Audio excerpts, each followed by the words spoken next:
If you follow my Facebook page, then this video is sponsored by you. Recent policy changes mean I can't share links to gun and gun accessory deals here on YouTube, but I can share them on Facebook, and I do, pretty much daily. When I find killer deals on ammo, gun parts, guns, knives, outdoor gear, and more, I quickly post them to Facebook for you to take advantage of. And some of those sell out fast. But you'll only see those deals if you follow me, so please head over to facebook.com/thelateboyscout and leave a like. Hey guys, welcome back and thanks for tuning in to this overview of the Olight PL-2RL Baldr, a light laser combo for your full-size, compact, whatever, handgun.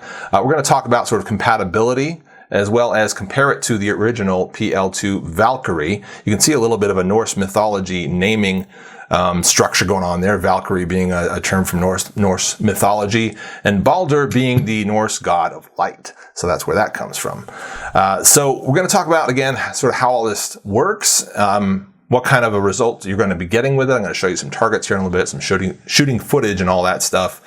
And also announce the flash sale. So we're going to jump right into the flash sale and get into the other details in a little while, because the flash sale is kind of the main thing that you need to jump on right now if you're watching this video on the day that it's released.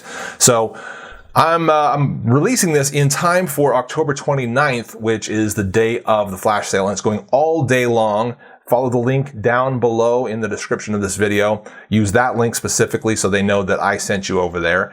And if you jump on this flash sale again, like I said, today, what you can do is you can get 35% off this PL-2RL, which brings it down to like 85 bucks from 130 or so.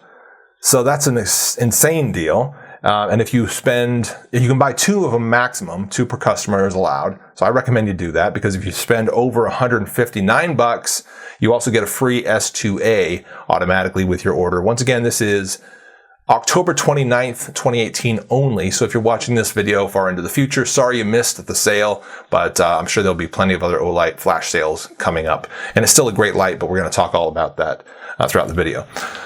Okay, so getting into some details. The exact weight on it's probably here on the box. Is it? Weight? Yeah, 5 or so ounces. About 5 ounces there. 1,200 lumens is what it starts off at, or is the max anyway, 1,200 lumens. Then it drops down to 400 as the battery sort of gets used up. So we got mode 1 and mode 2, which is laser off, laser on, laser off, laser on. So anyway, you got kind of some different modes as far as how, as far as battery life and so forth. IPX6 water resistance, and I've tested that on the PL-2 Valkyrie in the past. Reference one of my past videos, or reference my past video on this light to see that. Basically it means you can not dunk it in water, but pour water over it and it'll be fine. And I'll show you how you open these up here in a little bit to replace the batteries and how they're sealed for water and so forth. What else? Yeah, drop resistance to about 1 meter, and I've tested that on the PL-2. It's a durable light, definitely durable. And we'll talk about a couple of things, a couple little details as far as durability on this one that probably apply to this one just as well here in a second. But that's basically all the info that you're going to want on it as far as specs and so forth. And that's a brand new one there in the box. Setting that aside, let's jump right into sort of how this guy works. And again, I've tested this light. In fact, one of the, they were nice enough to kind of get me involved in the development process.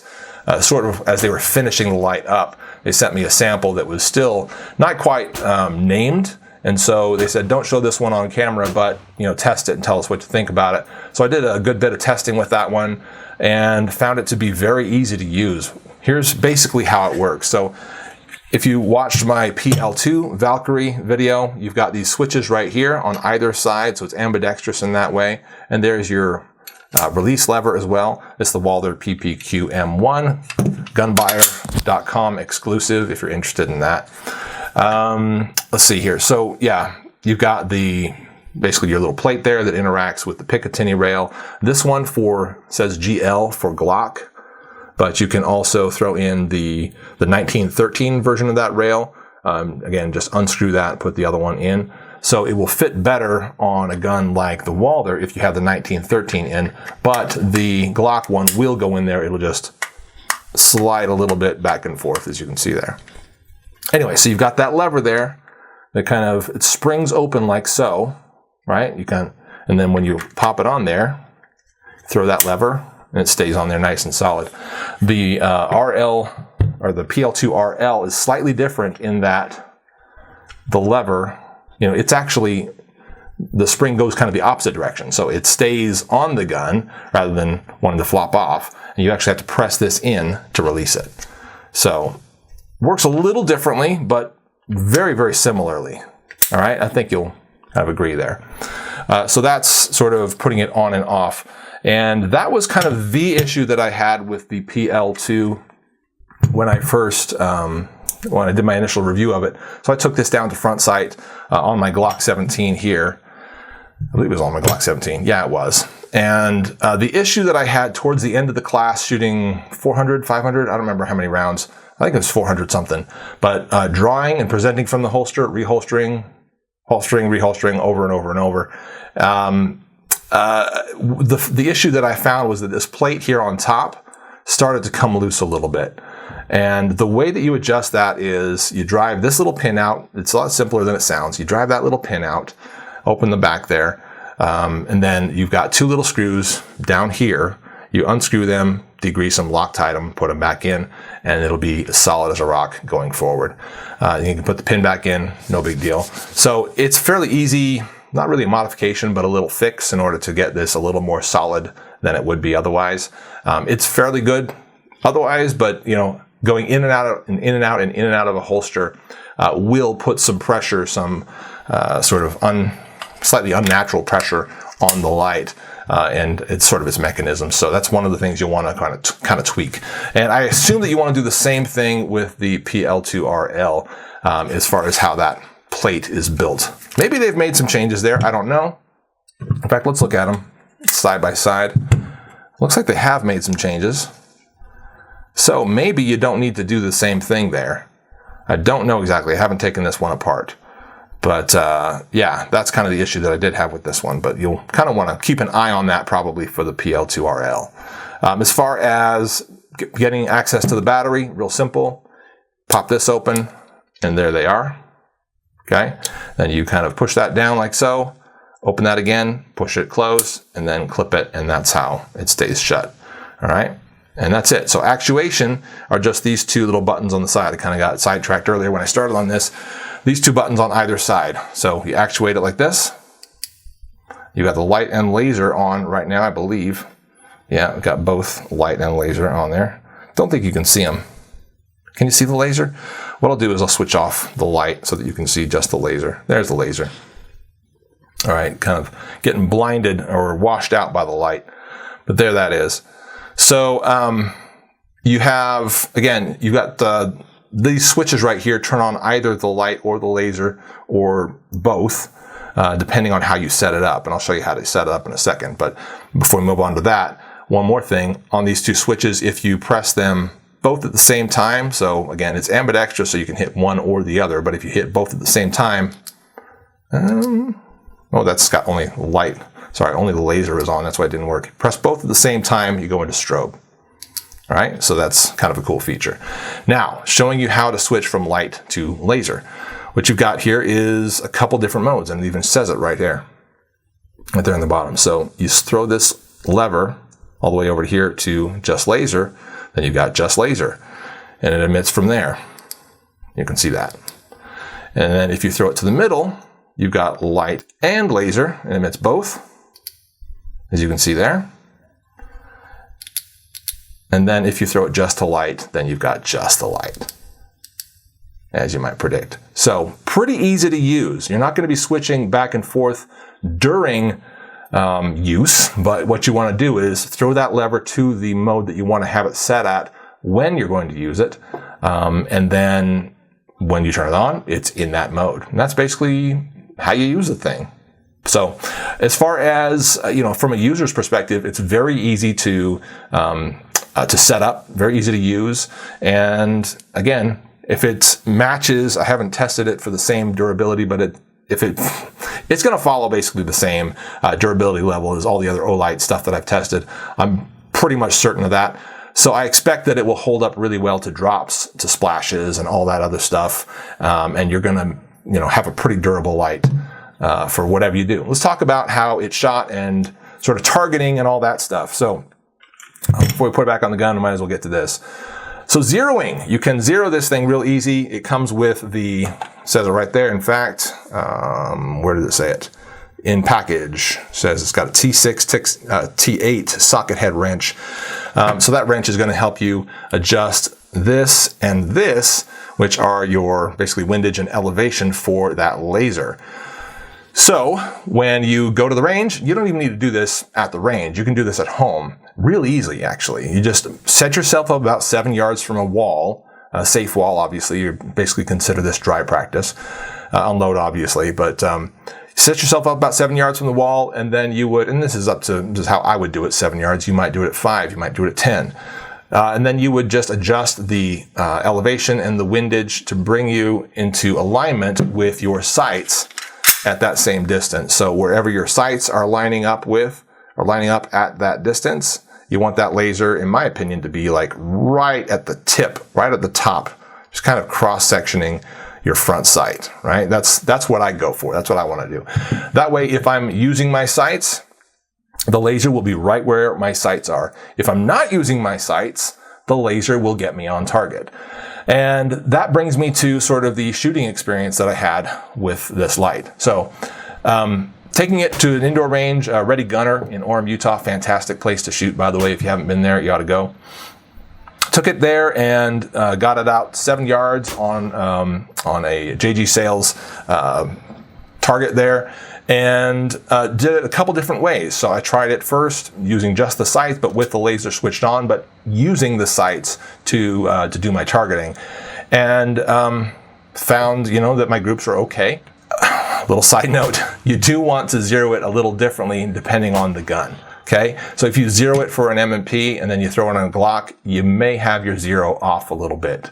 If you throw it on a Baldr PPQ M1 and throw it on a Smith & Wesson, again, zero is going to be off a little bit. So that's a little side note, but an important one. Now back to sort of targeting.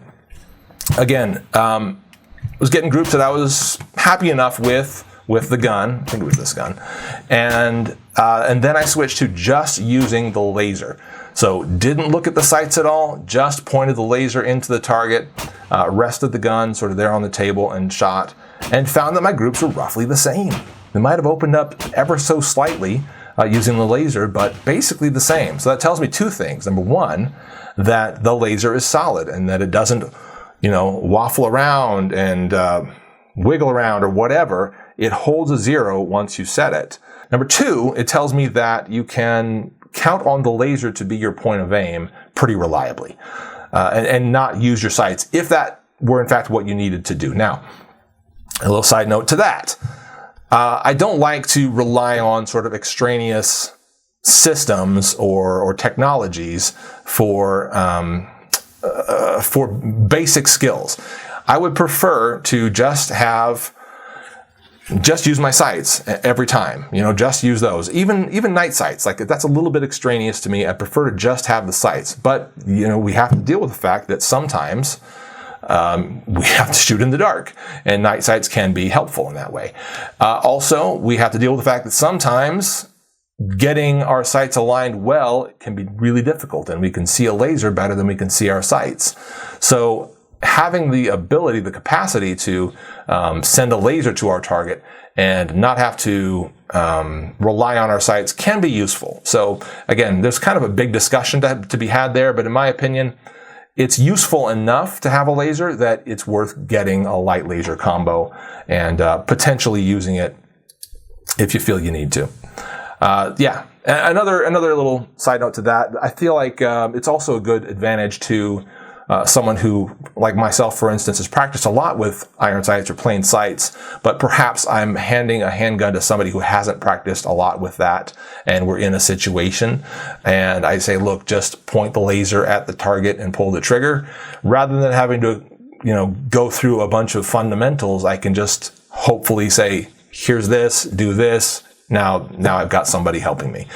Again, that's kind of perhaps a made-up scenario, but I don't know, something worth thinking about. Some good experience with this light. Again, like I said, good experience with the original PL2 Valkyrie. Works well, you know, fires a nice bright beam down range, really illuminates the area. No different here on the PL-2RL, except the fact that you've got that light laser combo. So adds a slight bit of weight, slight bit of bulk. All the holsters that you have that allow your gun to work with the PL2 Valkyrie, you're just going to have to set those aside and get something new made for the PL-2RL.